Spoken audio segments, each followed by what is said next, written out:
And then I've mentioned this a couple of times, but for those of you who are especially new, let's talk about duties and taxes.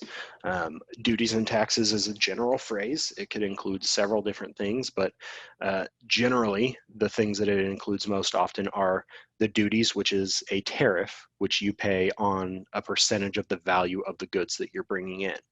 Every item that exists, honestly, has some HTS code assigned to it.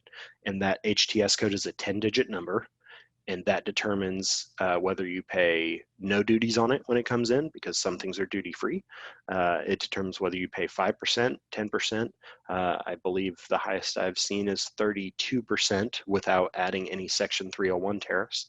And basically, this is what it's always been. It's just the cost of bringing a good in from another country in order to kind of supplement the fact that the US is not making money on the sale of those goods. And this used to be handled by the Treasury, but when the Department of Homeland Security was created, Customs and Border Protection moved under their umbrella, and they took over the payment of duties and taxes. Harbor maintenance fee, HMF as we call it, is a fee that's paid on all ocean shipments, and it is a flat 0.125% of the value of the goods. Pretty simple calculation there. There are some things that allow you to be exempt from HMF, but for the most part, if you're bringing in via ocean, you are going to have to pay that.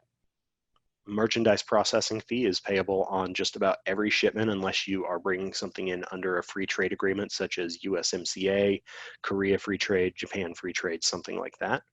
That's paid on all shipments at a rate of 0.3464% of the value of the goods. It does have a minimum of a little over $26, and the maximum I believe right now is $517. I'd have to double check that figure, but the maximum is.